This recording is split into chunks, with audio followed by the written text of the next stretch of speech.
now.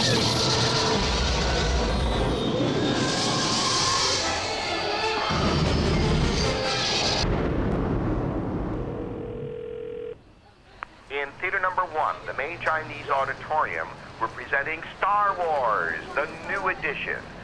There's an early screening of Star Wars Friday, Saturday, Sunday only at 9:30 a.m. Additional show times every day are at 12:45. Stop that ship! Blast them! I'm very surprised that anybody could get away with releasing a 20-year-old movie to such a remarkable response. Julie, get us out of here! And only slightly discomforted by eventually some point I'm going to have to see 20-year-old acting.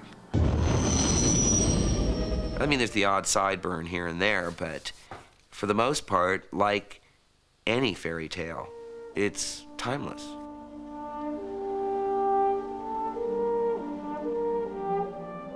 Star Wars, conceived and directed by George Lucas, was originally released in 1977 and went on to become the highest-grossing movie of its time.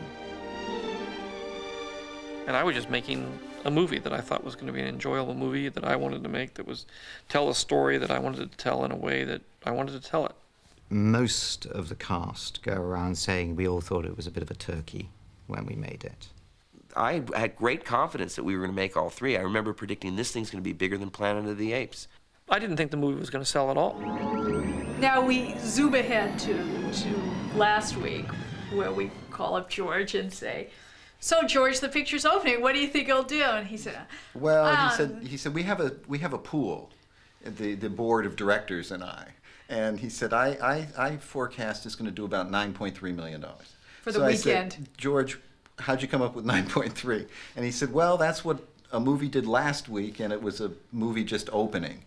And he said, "I figure if, this is a re-release, it's 20 years old, it can't do better than 9.3. So, we called him back after the film made $35 million the opening weekend. But I think secretly George knew. With the release of the special edition, Star Wars is again the largest grossing movie. Lucas used the power and profits from Star Wars to establish himself as an independent producer, operating from Skywalker Ranch in Northern California. The world of cinema, especially in terms of critics and studio executives, which are the two judges, is very that world is very bigoted. They have a very narrow picture about what a film can be, and they have a very strong opinion about what shouldn't get made and what isn't acceptable. George came to Hollywood and with sort of a bookkeeper's mentality and said, this is sort of shifty the way they work Hollywood, and they steal all the profits, and what if I raised my own money and what do I need them for? And he went north and spent his own money on all his movies, and sometimes it's worked and sometimes it hasn't. George is like a great builder. He's, and once he has it in his mind that he's going to, make these 6 Star Wars and untold billions of dollars, and nothing's going to stop him. I've been waiting for you, Obi-Wan. We meet again at last. This notion of self-belief was echoed in the central philosophy of Star Wars. The Force? The Force is what gives the Jedi his power. It's an energy field created by all living things. It surrounds us and penetrates us. It binds the galaxy together. I thought the beauty of it was that you were able to interpret what it means to you. So if people want to take religious aspects of it and run with that, other people say it's like sort of an inward spirit, an energy that surrounds and binds us. It's just ambiguous enough that you're able to make of it what you will. For me, the Force is the power that everyone has that they usually don't use. Yoda, in my film, says something interesting. Always with you, it cannot be done. All right, I'll give it a try. No, try not. Do or do not. There is no try. The Force for Lucas is a personal philosophy born out of near tragedy. On the 12th of June 1962, Lucas, then aged 18, was driving home from the library when the car he was driving was involved in a serious collision. Before that, I just went with what I felt was the right thing and what I wanted to do and what I enjoyed. And so for the first time, I think I sat down during that summer and did a lot of meditating on my future and what I was here for. It had a lot to do with his philosophy in life afterwards. You know, he's had his chance. You know, it almost ended, and so now he wanted to make something of it. And after that's when you heard George start saying something like, "If you want to do it, do it."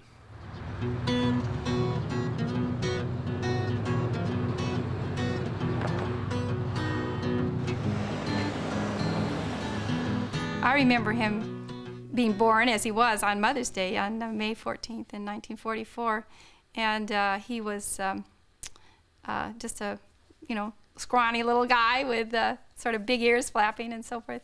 And of course he was the only boy in the family, so he was really sort of the apple of everybody's eye.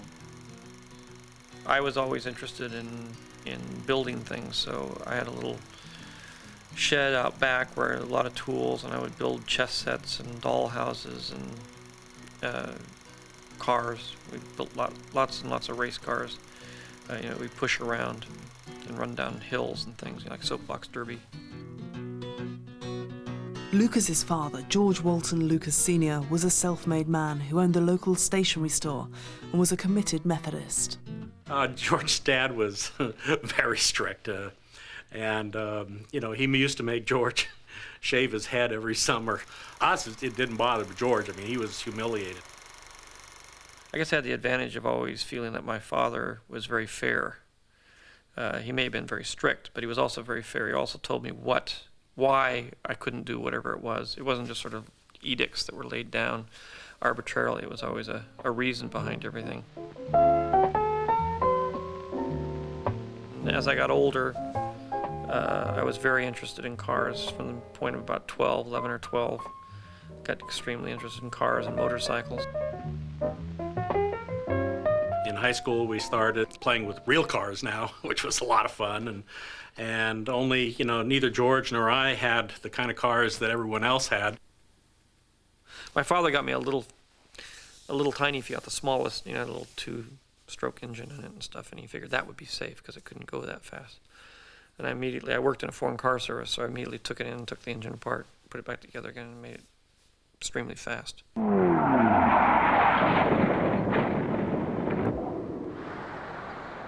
Academically, he was not the greatest student in the world. His grades were not really very good. And I think it was just that he was not interested in the things that they were teaching. I had a strong interest, even in high school, of going to art school to become an illustrator, but my father was very much against it. Said I could do it if I wanted to, but he wasn't going to pay for it or anything. So I could do it on my own. And knowing that I was basically a lazy person, he knew I wasn't going to go out and get my own job and pay for my own tuition and all that stuff. So I got interested in photography after my accident and heard about film school, and I didn't really know anything about it. I hadn't gone to the movies that often. But I thought it was connected with the photography, and it was sort of the closest thing I could get to an art school. So we wanted a school that didn't have a lot of requirements on math or anything else, but would let us go into more of the creative side. In those days, film school wasn't like it is now. Film school was, nobody knew about it, and they sort of stood outside the door at film school and grabbed you as you walked by and asked if you wanted to be a film major. But when we went to film school, the idea that anyone would ever work in the movie industry was unheard of. It never happened, and the teachers would look at you like you were pathetic when you'd ask about a job. If you go to USC and go to film school, you're just going to become a ticket taker at Disneyland. You're never going to get a real job. At USC, Lucas opted to study English and astronomy, as well as his 2 film classes. One was a history of film, and the other was an animation class. And my animation class was the only production class I had. They gave me a minute's worth of film to play with on the animation camera to learn how it worked. And I made a movie out of it.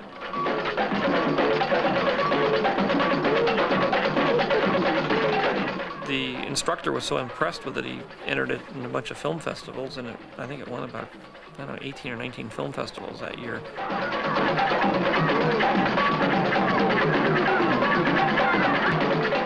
Everything I did was revolved around film, and that's why I lived 24 hours a day, 7 days a week, and I couldn't think of anything else. He always had something special. We noticed it, I noticed it, others noticed it at the time.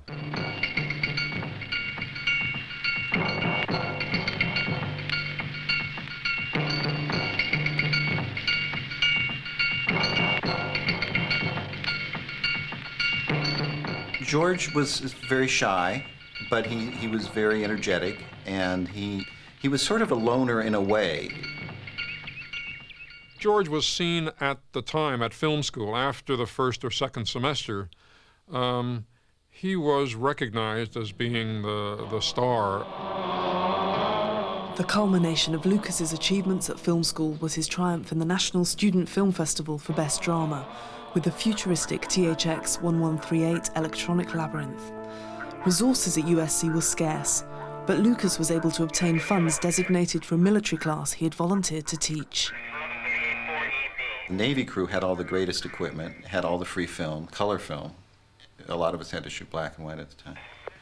So it was very shrewd of him to make THX with the Navy crew.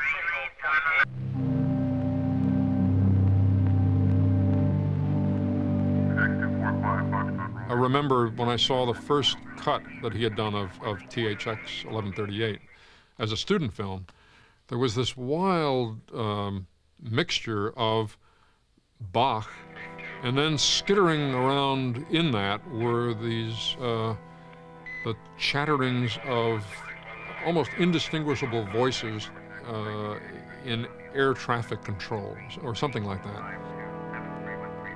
It was really quite unusual and very cinematic, and it was full of technical gewgaws, and it was fun. The one route from film school to Hollywood was a scholarship to Warner Brothers. Lucas won and found himself on the set of the only film currently in production, a musical called Finian's Rainbow, directed by the one film school graduate to penetrate the studio system. I noticed this skinny kid watching me, so I just, was curious who this, young man was, and I think I went over to him and said, hi, see anything interesting? And he said, no, not much. He sort of took me under his wing and said, you're going to have to learn to write if you're ever going to learn to direct. And you'll never get a chance to direct unless you can write. I said, but I'm not a writer. I hate writing, and I can't do this. And he says, look, I'll help you. After Finian's Rainbow, I was making The Rain People, and George was there helping, but he was also writing the THX movie. The way it worked out is Francis made this deal for me to write the script of THX. So I was paid as a screenwriter on THX. And I'd write from 4 in the morning until 6 in the morning. And then I'd work on the film all day. And then, in order to keep myself interested, besides all the other things I had to do, I wanted to shoot a documentary. After The Rain People, Coppola and Lucas decided to make the feature-length version of the student film THX outside of the Hollywood system. George's film, THX. George and I had collaborated together on writing the screenplay, and it fulfilled all of our fantasies about the kind of films we wanted to make. Walter Murch and I always like to call the film a cubist film, because what we tried to do is detach the images in terms of the stories and the themes and the sound, and the images were all slightly different views of the same thing seen simultaneously. He had, it looked like hundreds of people from San Francisco cutting all their hair off to be totally bald. How he ever got them to do it, I don't know, but he did. I have to. He's a G34. But the most impressive thing about it was the set, which was sort of an endless white set. Francis gave a big speech in front of the Warner Brothers brass and said, this is the first film American Zoetrope has made. I let George go on his own and finish his own creative vision, and we have 7 other films we're going to make this year, and here it is. And he showed them the film, and they hated it. they hated THX and they wanted to recut it. They didn't know what they had, and they then hated all the scripts. And they pulled the rug out from under Zoetrope and said, now you have to pay us back for all this money we gave you because we don't like any of this stuff. We don't want to have anything to do with it. And so that's really where, suddenly Francis owed Warner Brothers about $500,000, which we didn't have. And that forced Francis to take a job, which ended up being The Godfather. I just, after THX, told him that, to try to write something that really had emotion. And I said, why don't you try to write something out of your own life that has warmth and humor and that people can relate to, so that he began to write American. Hey, I'm Dave Turnbow. Where was I in '62? I was cruising Modesto. I'm Robert Ross, and I graduated from Thomas Downey High School in 1962 with George Lucas, and I cruised Modesto. And protect this car until death do us part. This is a super fine machine. This might even be better than Daryl Starbird's Superflex Moon. It is! It's better than Daryl Starbird's Superflex Moonbird. The characters in graffiti were really composites of people we knew and people or who we were or who we thought we were. And like Rick Dreyfuss, a little bit like Willard. Terry the Toad is a little bit like George. There's so much of George and Terry the Toad, it's unbelievable. The botching of events, in terms of his life, his social ineptness in terms of dealing with girls early on in his career, I mean, that's very much George. I really love the feel of tuck and roll upholstery. You do? Yeah. Well, come in, I'll let you feel it. I mean, you can touch it if you want. I'll let you feel the upholstery. Okay. The really novel thing about American Graffiti was turning it into a kind of a rock musical in which every scene has a musical background. I wrote the scenes to the music, so I knew exactly what song was going to go where and how it was going to fit together. The failure of THX and the potential cost of music copyright meant that Lucas had difficulty finding a studio to make Graffiti. Eventually, Universal agreed to finance it as a low-budget picture. The one thing I remember most clearly is almost getting fired for taking 2 donuts when it was well understood that the limit was 1 per cast member. And the budget was so tight. We didn't even have a camera car. The car that I was riding in with Cindy Williams was being towed by another car, which had the trunk removed so that the camera and the sound man and the director could all sit in the trunk of this car. And every time I looked at George, he was asleep. He shot everything with 2 cameras in such a way that you never knew whether you were on screen or not, whether the camera was photographing you or not. So you gave 100% every time you ran through the scene. I'd stage a scene and put the cameras way off on the side and let the action sort of live unto itself without playing to the camera. He said, I'm not really getting a chance to direct this film now. I don't have time. So I kind of thought, well, he said, I'm really going to direct it in the editing room. So I'm just gathering a lot of footage here, and then that's where I'm going to make all my choices. So I would just shoot everything I could possibly shoot, and then I would go back and figure out how I was going to put it together later. And George is really still a documentary filmmaker, which is more like his personality, where he sort of stands back and catches little things, like an observer. That style it made American Graffiti look like a documentary, and there are parts of Star Wars which are amazing because it looks like a documentary. I enjoyed the cinema verite where you're on the move, trying to catch real life, trying to have eyes in the back of your head, trying to, agonizing at the end of the day over the missed moments. I like the naturalistic look.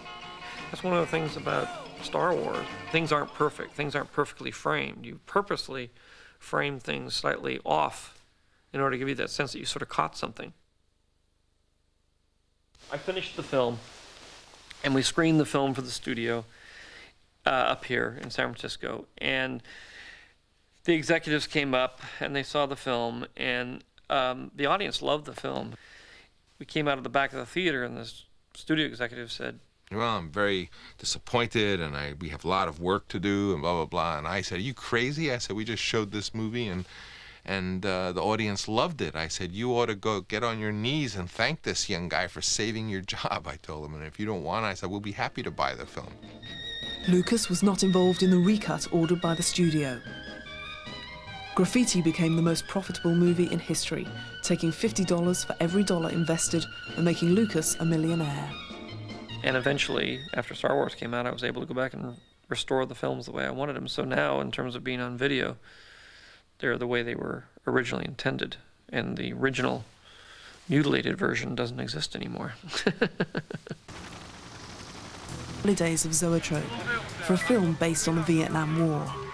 Lucas, a diabetic, had avoided the draft, but was intrigued by the situation.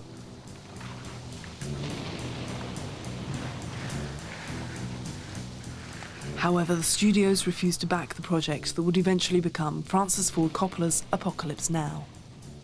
I was interested in the human side of the war and the fact that here was a great nation that had all this technology and was losing a war to basically tribesmen. So he took that situation in a nutshell and transposed it not only out of Vietnam, but into a galaxy far, far away and long, long ago.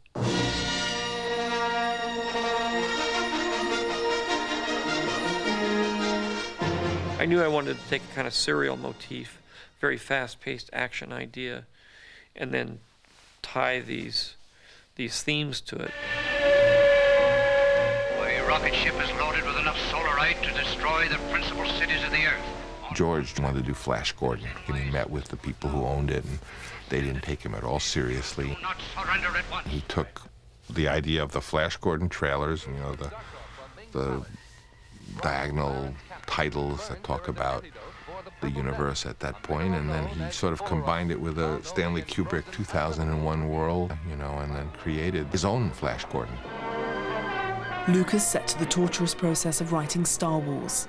A successful director now, he was courted by the major studios to make various pictures, but resisted. Graffiti had removed the need to take a job. He'd fly down and he had a little briefcase, and in the briefcase was a pair of underpants and a deodorant and his notebook. And he'd take out his notebook and close it, and you say, well, George, this isn't working, or that character makes notes. He'd go, okay, right, you know, and he'd take his notes and he'd go and visit all his friends, and he'd fly back home and rewrite it some more.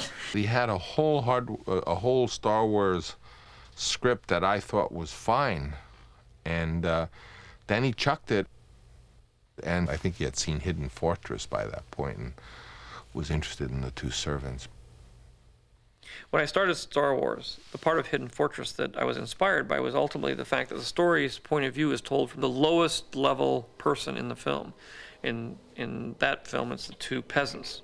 He started again with these two robots lost in the wilderness and sort of used this little preamble to get back to the story. What mission? What are you talking about? After 15 months, Lucas had produced a 13-page treatment, but it was rejected by the studios. Unable to produce a coherent script, he commissioned NASA artist Ralph McQuarrie to illustrate his ideas, and these drawings won the confidence of Fox executive Alan Ladd Jr. I don't understand this movie, but I trust you, and I think you're a talented guy. And I'm investing in you, I'm not investing in this script. And for him to do that, and then defend the script to the board and to his superiors and stuff, was a very brave thing to do. Because I don't think he ever understood it until he finally saw it. He would call and he'd say, I'm not sure I'm going to make the deal. And I'd say, why? And he'd say, well, they're not giving me control. They're not giving me the rights to the sequels. And I'd pause and I'd say, George, you're lucky to get $10 million to make this movie. And let's just make the first one. And he said, no, I really, it's going to be better if I can control number 2 and 3. I'm Luke Skywalker. I'm here to rescue you. You're who? I'm here to rescue you. I've got your... For Star Wars, Lucas wanted a cast of unknowns and announced that no one from Graffiti would be used. He began open casting sessions and was able to fill 2 of his 3 principal roles. Coincidental to the beginning of casting for Star Wars was the fact that I was working as a carpenter in Francis Coppola's office, working on the door when George and Richard Dreyfuss walked in. Bring me the hydro spanners! for an interview for Star Wars. And I imagine George was a little embarrassed because I was there. We chatted briefly, and I think that only served to remind him of my being around and available. He wanted a very specific actor to play Han Solo. George wanted Christopher Walken, and I think he saw in Christopher Walken, who was very eccentric and very kind of evil, but he had this sort of delicious quality about him. But he was sort of extraterrestrial, and I don't know. We felt very strongly that he should have he should use Harrison because who was more fun. Star Wars was pretty difficult to read as a script because a lot of the description was of special effects, and it looked like a description of something that was impossible to create on screen.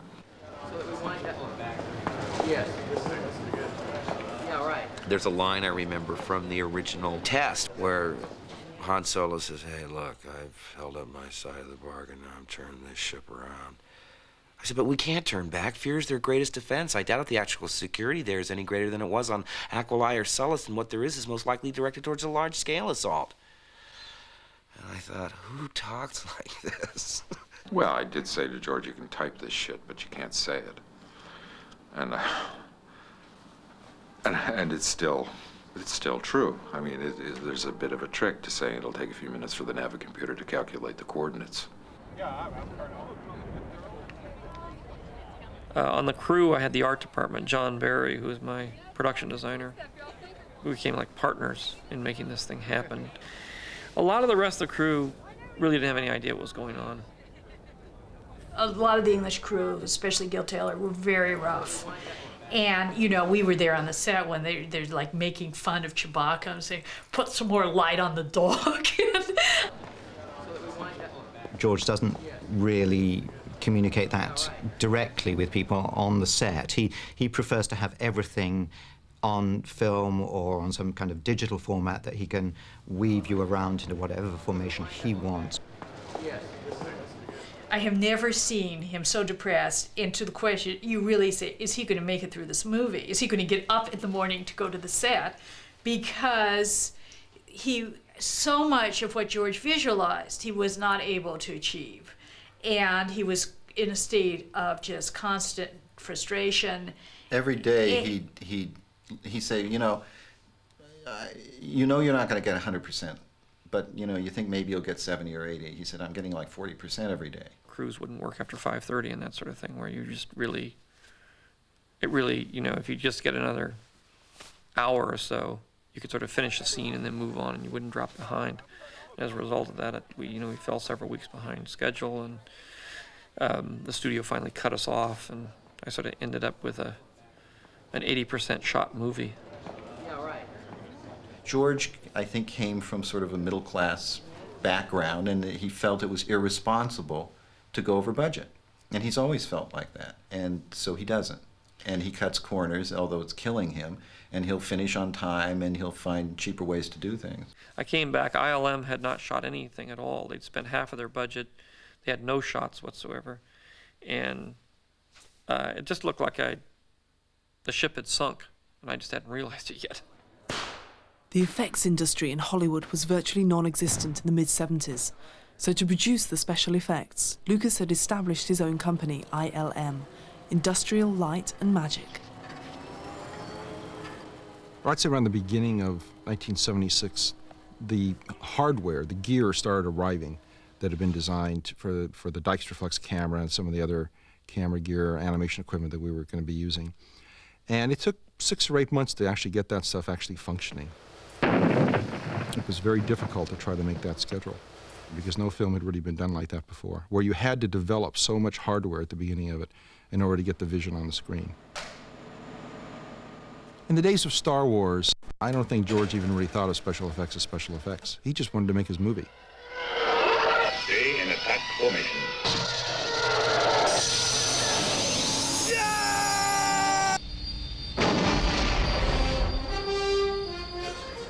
After Star Wars, Lucas moved ILM to San Rafael. From there, it has pioneered changes in technology and dominated the special effects industry, becoming a highly profitable business. You know, I finished the movie and got it cut, and the studio loved it, which was kind of a unique experience for me. And then showed it around to a bunch of my friends. The film started, and that crawl, which explains the sort of backstory of the evil empire fighting the forces of the rebellion, was about 3 times longer, and it looked like it had been shot on somebody's driveway, and the camera was on a wheelbarrow or something, because it was all jiggly and it went on forever. And it was so confusing. There were no special effects. It had been all cut with World War II footage to simulate the battles. When they're shooting at the Imperial starships, they're shooting at Messerschmitts and Japanese Zeros. Brian De Palma started saying, "George, it looks like she's got 2 Danishes stuck on both sides of her head. What kind of hairstyle is that?" He said, "What is this about the force of others? I mean, what is you that?" You call that a shot when you introduce Darth Vader? I mean, that's your villain, and that's the best you could do. Except there was one person who was much more enthusiastic than anybody else, and that was Steve Spielberg, who kept saying, "I think it's going to make $100 million." And we kept, Steve. No, wait! You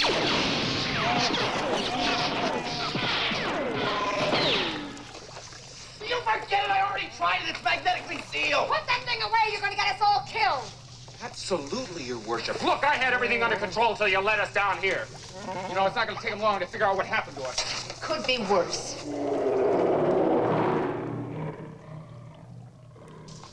It's worse. I was the most extreme of the sort of arty filmmakers. And everybody else was in the middle. And here I moved completely over to the other side where I'm doing kind of kids' movies. And it just blew everybody's mind. They just couldn't figure out what I was doing. Hey! I knew you'd come back. I just knew it. Well, I was going to let you get all the credit and take all the rewards. Hey, I knew that was more to you than money. Star Wars seems like a very kind of traditional, fantasy, young person's film. It actually functions more like a silent film. I'm not interested in, you know, just telling a story or recording a play or recording a book or something. I'm more interested in creating a piece of film that can only be experienced as a piece of film when it's finished. Star Wars became a phenomenon, breaking all box office records and winning critical acclaim with 6 Academy Awards. However, the pressures of making Star Wars had taken such a heavy toll on Lucas that he gave up directing. George, at least in those days, got very inward and very tight and very worried and nervous, and he didn't like, you know, dealing with actors who if you say, "Let's do this for me," they might say, "Why?" You know, and George doesn't, you know, why is not what he wants to get into. The great success of Star Wars didn't lead to the independence and the personal filmmaking. George never made another film after that. Instead, he became, you know, a producer and an entrepreneur. But his enthusiasm for his trilogy remained. Sick of studio interference and pressure, he decided to finance the second part with his own money, investing the profits of Star Wars and its reputation in the hands of his former USC tutor, Irvin Kershner.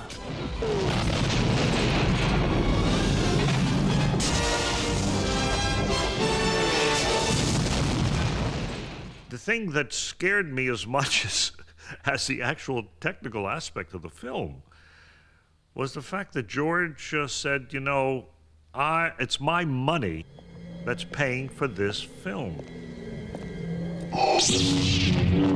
When I read Empire, I said, wow, this is a pretty melancholy, downbeat successor to the first film, which was all jolly and happy and tied up in a neat package, and off we went triumphantly to get our medals. But this one, I thought, was deeper, darker, and of course, at the end, we had all been defeated quite soundly. What happened to your father? He told me enough.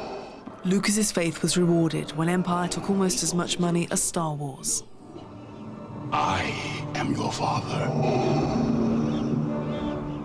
With Empire made, Lucas had only the final part of his trilogy to complete.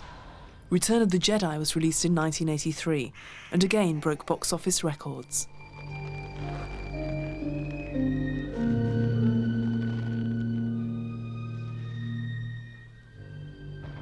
Until its re-release, the trilogy had earned $1.3 billion. Yeah. But this figure was dwarfed by the $3 billion from merchandising, a right which Fox had given away to Lucas during contractual negotiations on the first Star Wars, believing it to be worthless. It is very strange being merchandised as a character in every format and art form, and from bubblegum to, a bar of soap to a breakfast cereal. Star Wars pretty much created merchandising in the movies. Did I enjoy being a bubblegum card? Yes. I thought you had to be like a good athlete to become a bubblegum card.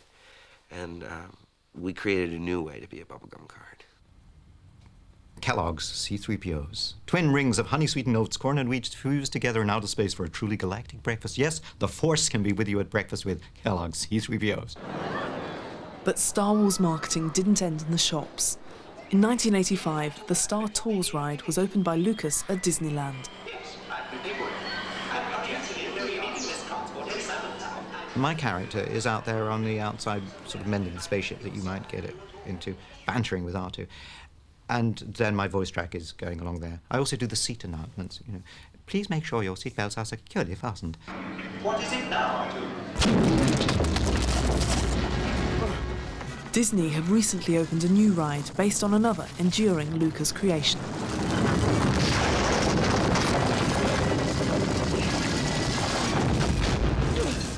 Well, Indiana Jones, actually, I came up with the idea while I was pondering over Star Wars. George had always wanted to do a serial. Then I started playing around with this other idea of an archaeologist who was a treasure hunter and a real high-action concept thing, which I was playing with Star Wars, but I said, well, I can even do a purer form of that. He said it would have certain affinities to James Bond. That was... Well, the James Bond, what he liked about James Bond was that the movie always opened with the end of the last episode.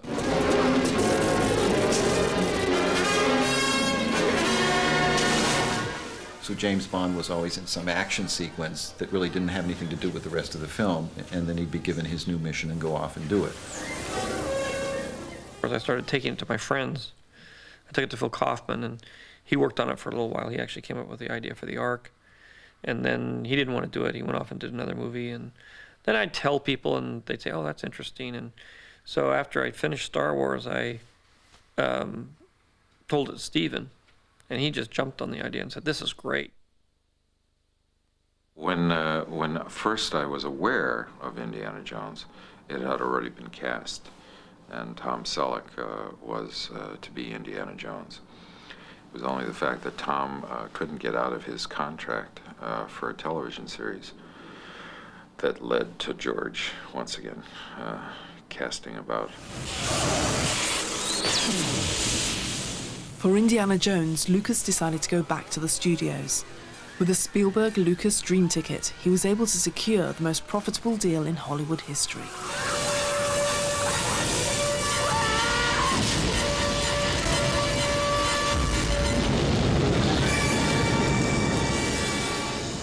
Rich from the profits of Raiders, Lucas began work on developing his own production facility based on the Zoetrope dream.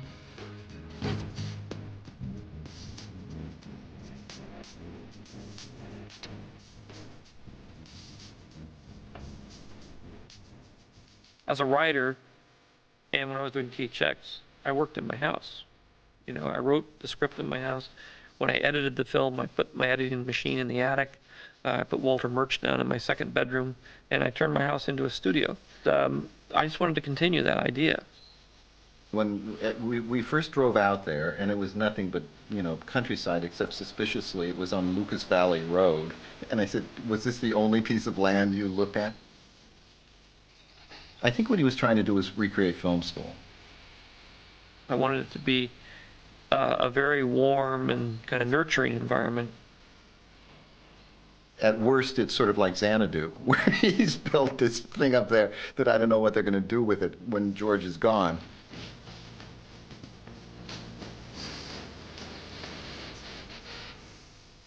While Lucas built Skywalker, he began to sponsor his friends' more artistic projects, and the Indiana Jones series rumbled on. However, newer films such as Howard the Duck and Tucker were critical and commercial failures, a downturn accompanied by the breakdown of his marriage. I think that George is interested in making very specific things. And it's not really clouding his judgment. Like you would say, well, maybe it's foolish for George to have wanted to make Howard the Duck, but there was something very appealing about that idea to George. Welcome to my kingdom. 1988's Willow, directed by American Graffiti star Ron Howard, was a clear reworking of the mythic basis of Star Wars. Yet symptomatically, it was mocked by critics and drew only a modest profit. Laura Dana knows you have the courage to help us. There are definitely some parallels between some of the characters and some of the situations between Willow and Star Wars, and I was probably always working against that. But in George's mind, that wasn't a problem, because the Star Wars characters weren't really original either. They were more an acknowledgement than a new invention. And all he had done is sort of put them into this sci-fi world. And what we were doing was, you know, creating this world of magic and swords and sorcery. You can only expect maybe 10% of the movies to be successful. You know, this isn't an art form that's that easy to pull off. And most of the films creatively fail. But in the end, all I do is make the movies I want to make. Most of them are pretty far out there, and most of them aren't very successful. But people forget the unsuccessful ones. And then nobody comes and does interviews about Mishima or Kegamusha or Pawakwatsi. He made a choice once he realized that he had a talent for appealing to this massive audience of young people. His choice was not to go on with, his personal work. Lucas and Coppola collaborated again in 1986 on Tucker, the Man and His Dream, the story of an automobile entrepreneur. It was also unsuccessful. You make certain creative choices, you know. Like Willow, we made a little darker than one would, than the audience would accept. I've dealt with subject matters, you know, with things like Tucker that people just weren't interested in. Some of them, you know, in terms of connecting with an audience, don't work. But I'm always pleased with the movies I've made. I mean, I've never made a movie that I'm not happy with. He called me one day and he said, "Have you seen Teenage Mutant Ninja Turtles?" And I said, "No." And he said, "You should really see it, because you know what?" He said, 50 years from now, if you show Teenage Mutant Ninja Turtles and you show Howard the Duck, they're going to say, Howard the Duck is so much better made, it's such a better movie, and if you say which one was the hit, they won't be able to tell you. Ooh, that's good.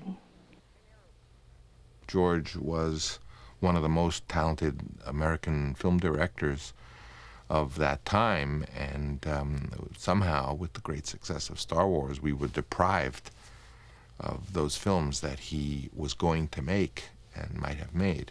And instead we have an enormous, kind of industrial marketing complex. Right here, Java. Been waiting for you. You didn't think I was gonna run, did you? I mean, ultimately, my life has taken a very funny twist from where I expected it to go, and I'm not sure why, other than I did what I wanted to do, and I was making the kind of movie that I wanted to make. George can do anything he wants. When you're in that position, it's hard to say what your eye is really on, and what you're afraid of. What you're afraid that maybe the unknown. It's always easier to go into something you know than to something that's unknown, such as a new film that's not based on Star Wars. This September, shooting begins on part 1 of a new Star Wars trilogy. It will be the first film to be directed by Lucas for 20 years. We don't have Padme anyway. We could have her rehearsing. Yeah. Which would. But there's always been this lure of going back and finishing the story, because the story as a whole, all 12 hours of it, is actually more interesting than what's out there now. The prequels will be a much darker and much more complex set of films. They hinge around the story of Anakin Skywalker, who is Darth Vader.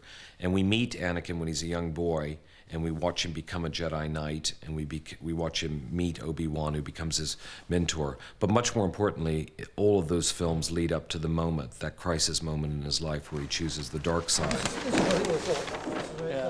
You actually get the whole story, and you're able to see them in context and then understand what Vader's side of the story is, which you haven't heard yet. I don't think we're involved in that either. I mean, ultimately with Star Wars, the big chance I'm taking is I'm working on something that I started 20 years ago, and whether it'll fit into the modern world, marketing-wise, I'm not sure.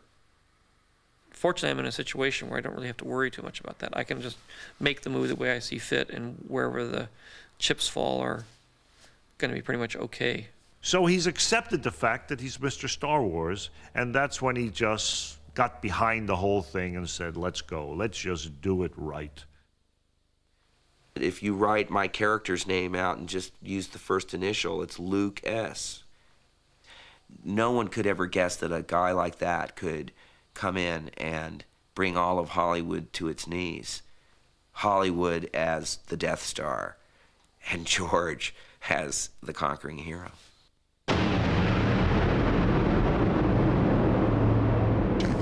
George Lucas, the filmmaker, finally emerges and goes his own way against perhaps the wishes of George, the entrepreneur. I think once we finish these prequels, he will start to do the more interesting experimental films that he's always wanted to do. No matter how many billions of dollars Star Wars could earn, and no matter how valuable that franchise that they call is, it isn't worth a tenth of what he's worth as an artist and what he's capable of doing. And here at Stage B at Leavesden is where it all begins.